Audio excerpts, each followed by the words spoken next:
Shikues të nderuar, mirë se vini në edicionin ton kryesor të lajmëve. Përpjekjet e lëvizjes vetëvendosje që ta pengoj pjesëmarrjen e listës serbe në zgjedhje edhe kësaj rade janë kundërshtuar ashpër nga Bashkësia Ndërkombëtare.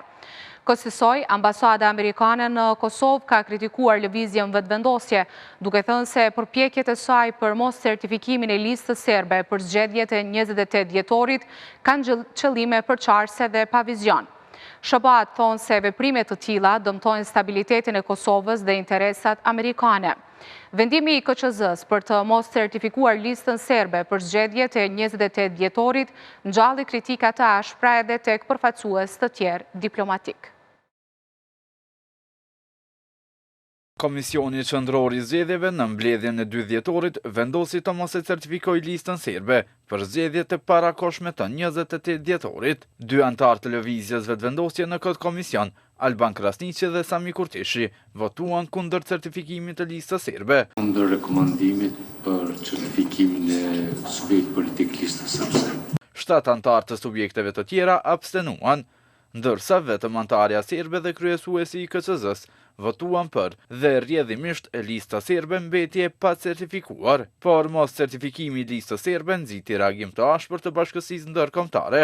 Ambasada SHBA-ve në Kosovë akuzoi lëvizjen vetëvendosje për përçarje. Përpjekjet e lëvizjes vetëvendosje për të bllokuar certifikimin e listës serbe për të marrë pjesë në zgjedhjet e Kosovës janë shkurtpamëse dhe përçarëse. Të gjithë qytetarët e Kosovës duhet të jenë në gjendje të ushtrojnë të drejtat e tyre demokratike. Veprime të tilla dëmtojnë stabilitetin e Kosovës dhe interesat e Shteteve të Bashkuara të Amerikës, duke përfshirë rifillimin e dialogut tonë strategjik për të çuar përpara mundësitë për bizneset amerikane dhe të Kosovës. Zyra e Bashkimit Evropian në Kosovë në reagimin e saj theksoi se vendimi i KQZ-s reflekton politizim të procesit zgjedhor nga lëvizja vetëvendosje dhe partitë e tjera, gjë që bie ndesh me parimet e një procesi të rregullt dhe gjithëpërfshirës. Sjelljet të tilla janë të dëmshme për një proces zgjedhor gjithëpërfshirës në përputhje me standardet ndërkombëtare dhe raportin e misionit të vëzhgimit të zgjedhjeve të BE-s. Ambasadori i Britanisë së Madhe në Kosovë, Jonathan Hargreaves, tha se përpjekjet të subjekteve politike për të mos lejuar listën serbe që të marrë pjesë në procese zgjedhore dëmtojnë marrëdhëniet me partnerët. Veprimet të tilla rrezikojnë të minojnë reputacionin e fituar me vështirësitë Kosovës si një demokraci shumë etnike dhe të dëmtojnë marrëdhëniet me partnerët e saj të ngushtë. Me kritika për antarët e KQZ-s doli edhe ambasadori gjerman në Kosovë, Rania Rudolf. Procesi zgjedhor dhe përgatitjet teknike për zgjedhjet duhen të jenë të lira nga manovrimet politike të aktorëve politik. Reagim kundër vendimit të KQZ-s për mos certifikim të listës serbe pati edhe shoqëria civile. Drejtori i Institutit për Drejtësi në Kosovë, Ehad Miftaraj, akuzoi lëvizjen vetëvendosje dhe liderin e saj Albin Kurti se për pushtet po rrezikon raportet me Shtetet e Bashkuara të Amerikës. Uria e lëvizjes vetëvendosje dhe Albin Kurtit për pushtet, financa, klientelizëm, korrupsion ka shkuar në nivel tjetër, në nivel të frikshëm, por shtrohet pyetja nëse presidenti Osmani do të ketë guximin të reagojë, të ruajë aleancën me SHBA-t apo do të vazhdojë të luajë lojën e lëvizjes vetëvendosje dhe Kurtit. Kjo nuk është hera e parë që lista serbe nuk arrin të certifikohet nga KQZ-ja. Antarët e subjekteve politike në KQZ ngjashëm kishin vepruar edhe në zgjedhjet e nënshkurtit, por edhe ato lokale. Lista serbe në 2 herët e fundit që nuk ishte certifikuar në KQZ, kishte dërguar ankesë në panelin zgjedhor për ankesa dhe parashtresa, e cila më pas kishte vendosur në favor të saj. Ndërkohë për kritikat e Bashkisë Ndërkombëtare, veçanërisht të ambasadës së SHBA-ve në Kosovë, u pyet edhe lideri i lëvizjes vetëvendosje Albin Kurti, i cili nuk pranoi të jap një përgjigje.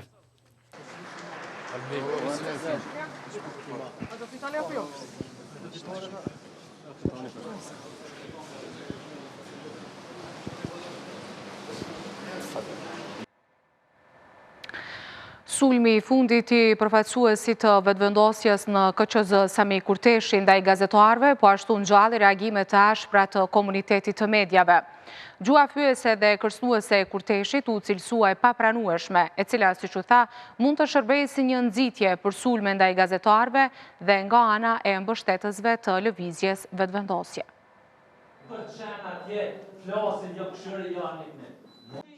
Qasja kërcënuese dhe fyese e përfaqësuesit lëvizjes vetëvendosje, kërshi gazetarëve dhe mediave në përgjithësi, po konsiderohet si cënim i rënd dhe pengimi i ushtrimit të punës profesionale. Ndonë se në vazhdimsi është bërë thirrje për krijimin e kushteve dhe raportim të papenguar të gazetarëve, një situatë kërcënuese u përsërit sërish dje në mbledhjen e Komisionit Qendror të Zgjedhjeve nga ana e përfaqësuesit të lëvizjes vetëvendosje, Sami Kurteshi.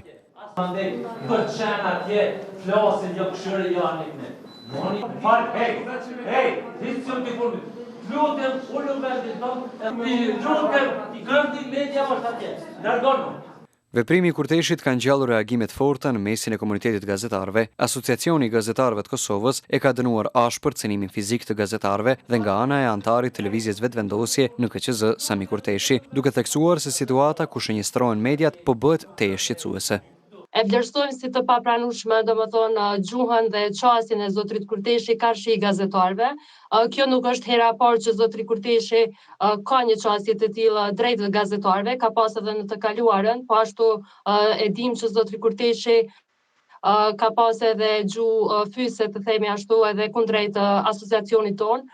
Ne vazhdimisht i kemi bërë thirrje jo vetëm në këtë rast zotrit Kurteshi dhe partisë vetëvendosje, po të gjithë aktorëve politik dhe personave që janë të përfshirë në institucione që të distancohen dhe të shmangin një qasje të tillë ndaj gazetarëve, sepse besoj që kjo nuk i kontribon demokracisë dhe as lirisë së shprehjes në Kosovë. Ndërsa juristja e mediave, Flutura Kusari, sjelljen e Kurteshit e ka cilësuar si sulmin më të rënd ndaj gazetarëve që ka ndodhur së fundmi, i cili siç u shpreh ajo, mund të ndikojë në nxitjen e mbështetjes së lëvizjes vetëvendosje që të sulmojnë punonjësit e mediave nëpërmjet platformave të rrjeteve sociale.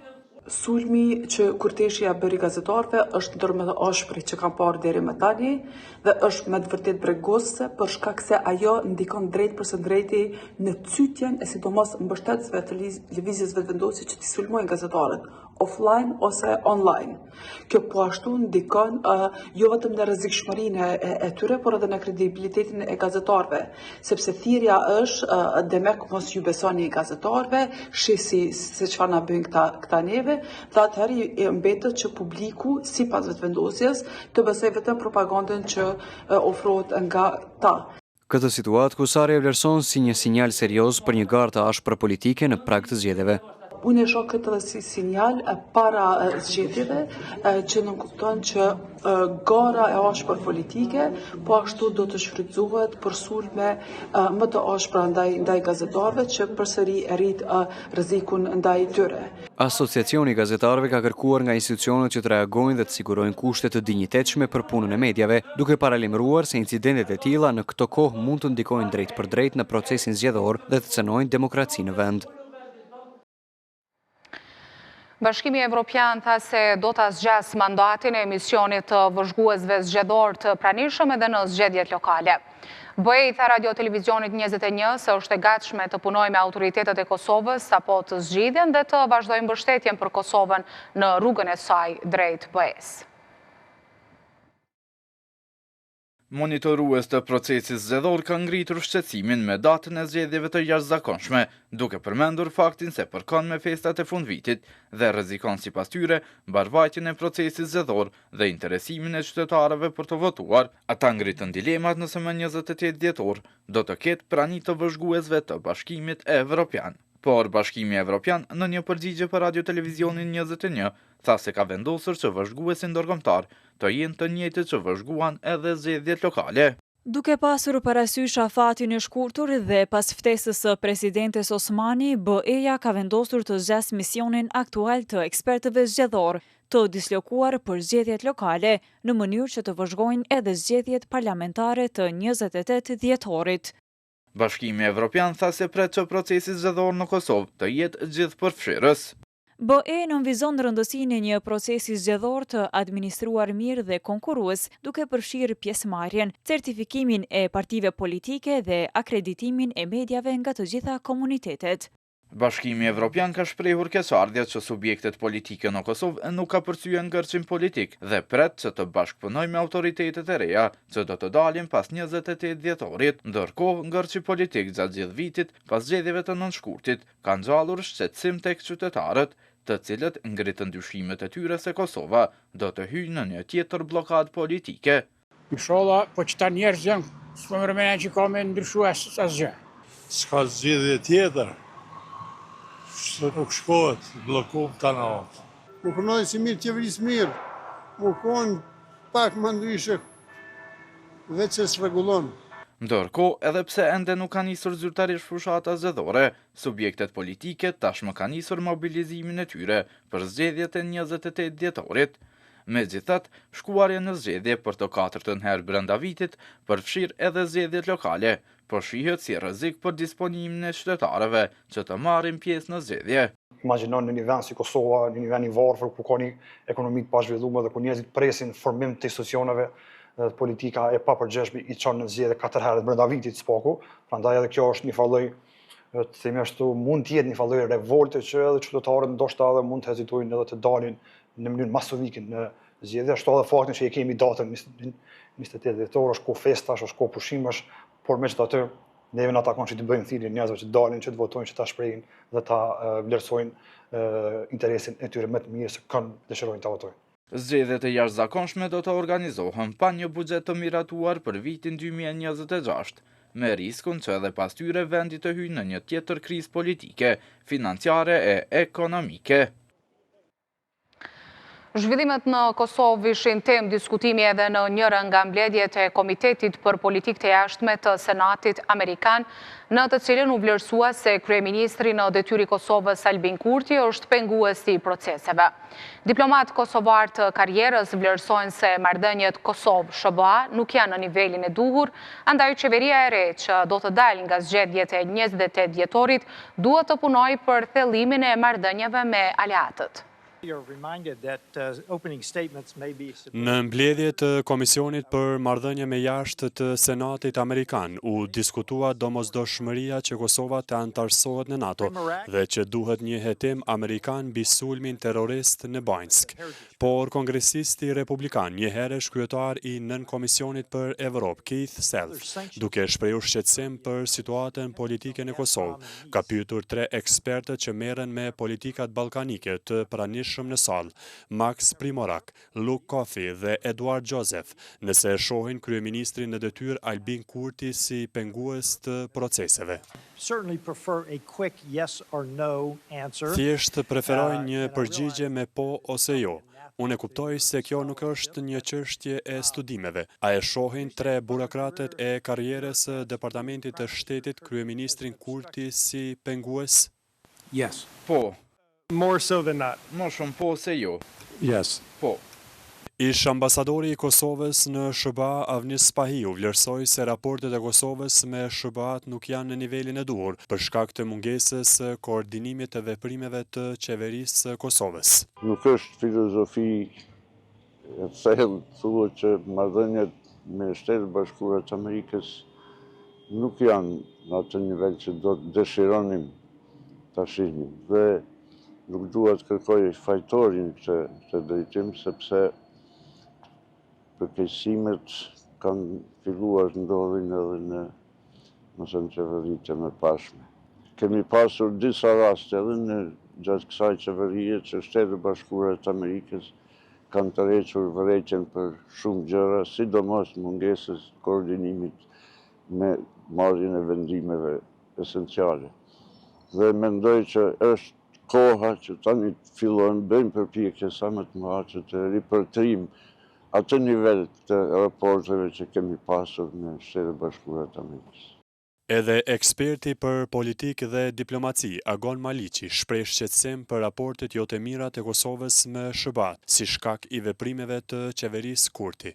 Ky qëndrim i tyre reflekton një farë konsensusit mendimit të ekspertëve në Washington, po edhe gjithë njerëzve që e njohin problematikën e marrëdhënieve Kosovë-SBA, se marrëdhënia e Kurtit me SBA është pra problematike dhe ai shihet si pengues i proceseve dhe interesave që diplomacia amerikane ndjek në rajon.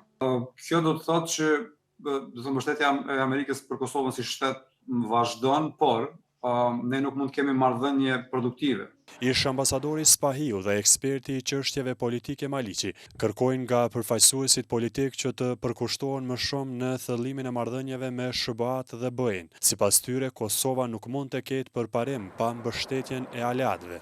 E kaluara ka dëshmuar që pa Shtetet Bashkuara të Amerikës nuk do të ishim gjendje të merrnim hapat që kemi marrë prej shpalljes pavarësisë e me tutje, domethënë në shtëndërtimin tonë. Kosova duhet ta ketë prioritete, jo pse po na kërkohet diçka e tillë prej dikujt, por sepse kjo është interes të Kosovës.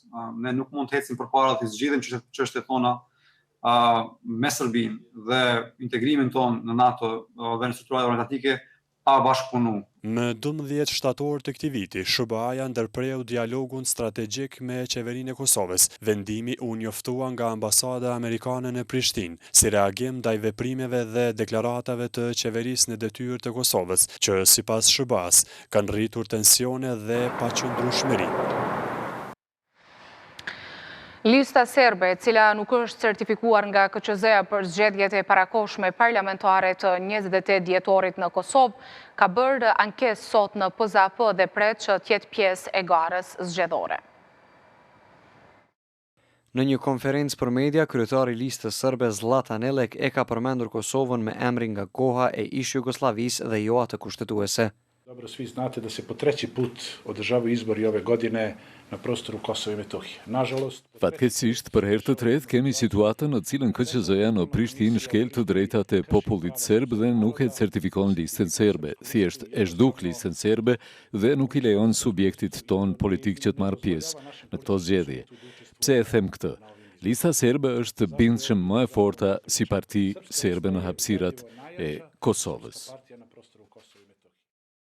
A i tha se kjo parti ka 10 kryetarë në komunat me shumicë serbe dhe ka të drejtë pjesëmarrje në zgjedhje. Për fat të keq, regjimi i Albin Kurtit në Prishtinë dëshiron t'ia pamundsoj pjesëmarrjen listës serbe dhe njëherë t'ia pamundsoj të drejtën popullit serb që të zgjedhë përfaqësuesit legjitim nga radhët e popullit serb. Kreu i listës serbe Elek tha se janë ankuar në PZAP kundër vendimit të KQZ-s për mos certifikimin e listës serbe dhe pret që ajo të anulohet, duke shtuar se kjo parti do të fitojë të 10 ulëzet në zgjedhjet e dhjetorit. Hybrid.info ka njoftuar opinionin publik që të ketë kujdes ndaj përmbajtjeve që po qarkullojnë në rrjetet sociale, pasi së fundmi janë shfaqur disa video të gjeneruara me inteligjencë artificiale që lidhen me zgjedhjet e 28 dhjetorit. Në rrjetin social TikTok janë publikuar video ku pretendohet se gazetarë të ndryshëm kanë intervistuar mërgjimtar në aeroporte për preferencat e tyre të votimit. Sipas Hybrid.info, këto materiale janë të krijuara përmes teknologjisë së inteligjencës artificiale dhe po përdoren për të krijuar narrativ të rreme politike.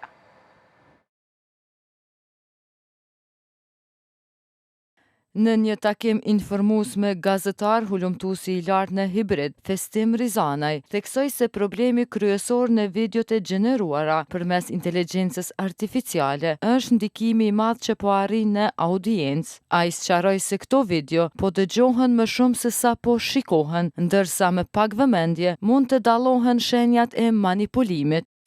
Ne kemi identifikuar disa video që janë gjeneruar, domethënë që është përdorur teknologjia e inteligjencës artificiale me narrativa politike, kryesisht duke u ndërlidhur me afrimin e zgjedhjeve të 28 dhjetorit, domethënë që do të mbahen. E kemi vërejtë që nuk është një fenomen i izoluar, domethënë se ka një përdorim të tillë dhe ka një ndikim në bazë të shpërndarjeve që janë përdorur. Po këto problemi i këtyre është se këto kanë marrë shumë ndërlidhje, shpërndarje, komente, domethënë me mira, shikime dhe komente të cilat ne i vlerësojmë si formë e ndikimit të tyre.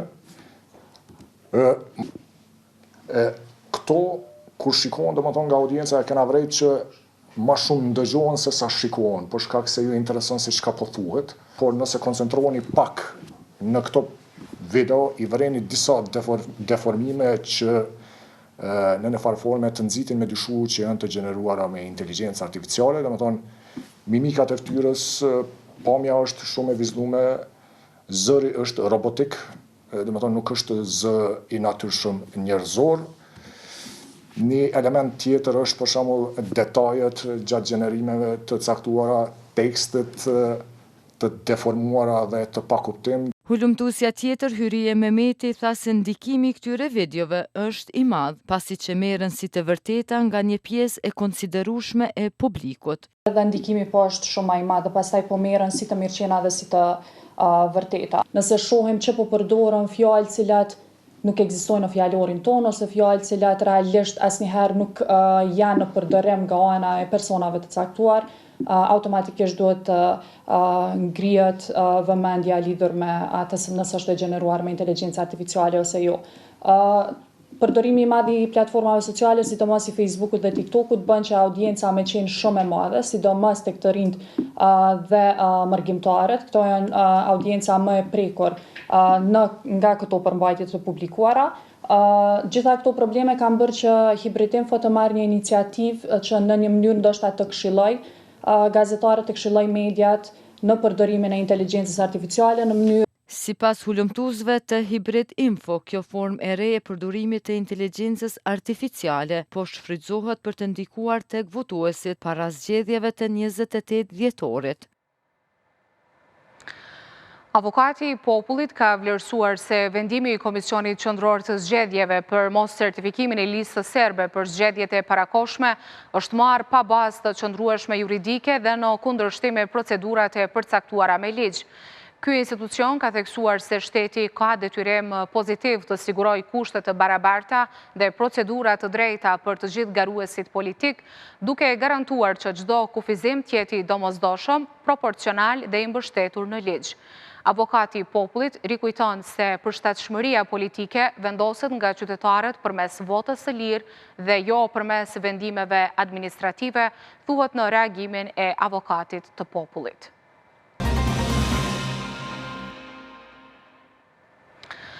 Zyra e Bashkimit Evropian ka njoftuar se në takimin e zhvilluar me Këshillin Prokurorial të Kosovës u është bërë thirrje të gjithë anëtarëve të tij të zbatojnë plotësisht reformat e KPK-s, të sigurojnë ligjshmërinë e vendimeve të tyre, të veprojnë me integritet dhe të mbrojnë besimin e publikut në sistemin e drejtësisë. Në njoftimin e lëshuar nga kjo zyrë, thuhet se shteti ligjor është parakusht thelbësor për Bashkimin Evropian.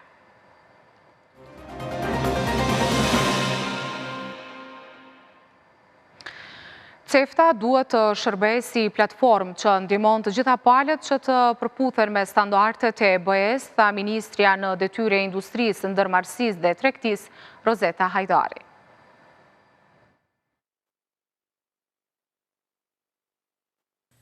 Ministrja në Detyrë Rozeta Hajdari, duke folur në javën e CEFTA-s 2025 tregtimi i përbashkët drejt Evropës, tha se gjatë kryesimit të kësaj nisme evropiane nga Kosova është synuar zbatimi masave të reja të miratuara nga CEFTA, të cilat, siç u shpreh ajo, na afrojnë më shumë drejt integrimit ekonomik brenda tregut të përbashkët të Bashkimit Evropian. Ne kemi pasur një kryesim aktiv në CEFTA gjatë këtij viti, i synuar për të arritur zbatimin e suksesshëm të vendimeve, prioriteteve dhe masave të reja të miratuara nga CEFTA për zhvillimin e mëtejshëm të marrëveshjes, si dhe zbatimin e masave të CEFTA-s brenda planit të veprimit për tregun rajonal të përbashkët. Zbatimi i suksesshëm i masave nën planin e tregut rajonal të përbashkët, që është shtylla e dytë e planit të rritjes së BE-s, ka për qëllim të nxjisë integrimin ekonomik brenda Ballkanit Perëndimor. Ndërsa drejtoresha për zgjerimin dhe fqinjësinë lindore, Valentina Superti, shprehu përkushtimin për të mbështetur CEFTA-n, por rikujtoi se përparimi kërkon përgjegjësi dhe bashkëpunim të përbashkët. Tani duhet të gjejmë mënyra për të vazhduar punën drejt arritjes së proceseve të duhura pa ndërprerje të shkaktuara nga rrethanat e jashtme, sepse besimi i mirë në zbatimin e shtyllës së dytë të planit të rritjes është mënyra e vetme që në fund mund të garantojë qasje në tregun e përbashkët të BE-s. Drejtoresha e sekretariatit të CEFTA-s, Pranvera Kastrati, deklaroi se në këtë nismë evropiane të rajonit, tregtia është zgjeruar ngjeshëm me rritje që variojnë nga 44% deri mbi 70% ndërmjet palëve. Shifrat dhe numrat flasin më mirë se ne dhe më fuqishëm se ne, dhe shifrat e tregtisë flasin shumë. Në Cefta, tregtia është zgjeruar ndjeshëm me rritje që variojnë nga 44% deri mbi 70% ndërmjet palëve. Rreth 70% e tregtisë sonë është ende me Bashkimin Evropian, gjë që konfirmon rëndësinë dhe lidhjet ekonomike që kemi me BE-n, edhe pse jemi kaq të përkushtuar të punojmë drejt këtij qëllimi dhe ambicie, integrimi në BE.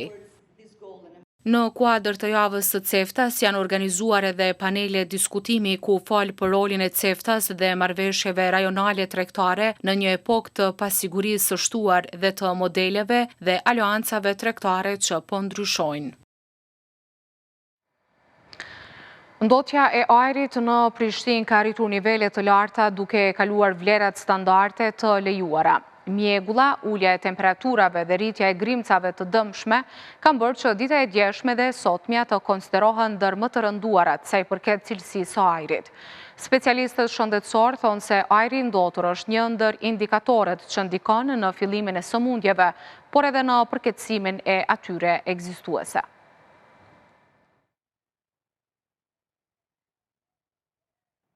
Dita e djeshme dhe sotmja po konsiderohen si ditët me situatën më të rënduar të ajrit në Prishtinë.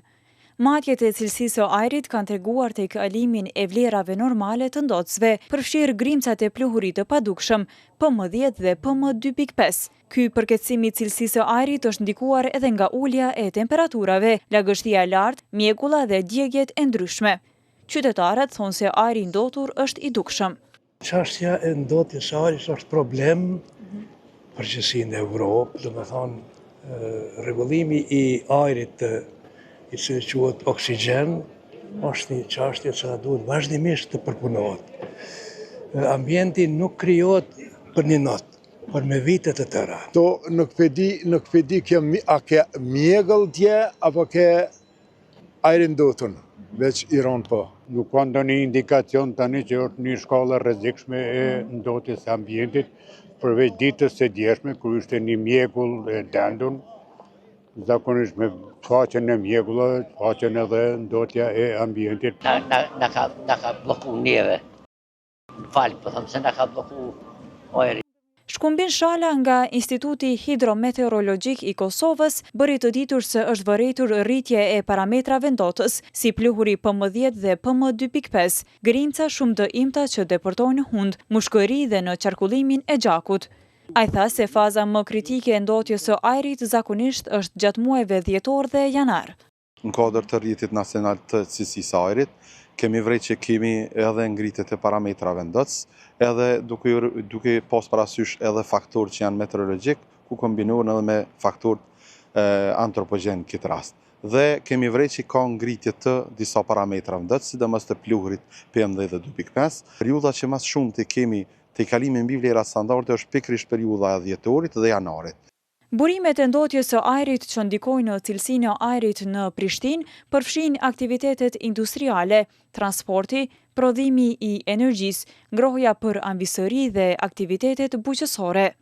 Specialisti në qendrën kryesore të mjekësisë familjare, Rushit Ismaili, tha se cilësia e ulët e ajrit është një prej shkaktareve që ndikon në përkeqësimin e sëmundjeve ekzistuese dhe shfaqjen e sëmundjeve të reja. Mundet që ndotja e ajrit shkakton nisjen e një sëmundje të re, sidomos në qoftë se ekspozohemi për një kohë shumë të gjatë, por në shumicën e rasteve i përkeqëson gjendjet të cilat ne kemi pasur ose nxjerr në sipërfaqe. Tani pak a shumë që të gjithë jemi të atakuar nga ndotja e ajrit edhe i përmenda gjithë ato që shkaktojnë ndotje, përveç asaj edhe pirja e duhanit mund të kontribuojë negativisht, sepse ne kemi pak kafeteri ku kalojmë një ambient ku nuk pihet duhani, edhe më keq e pësojnë personat të cilat kanë probleme shëndetësore, sidomos ata që kanë probleme me frymarrje, sëmundje kronike, obstruktive, mushkërizë dhe astma. Sipas platformës ndërkombëtare për monitorimin e cilësisë së ajrit, IQ-Air, Prishtina aktualisht rënditet si qyteti më i ndotur në Kosovë, e ndjekur nga Zubin Potoku.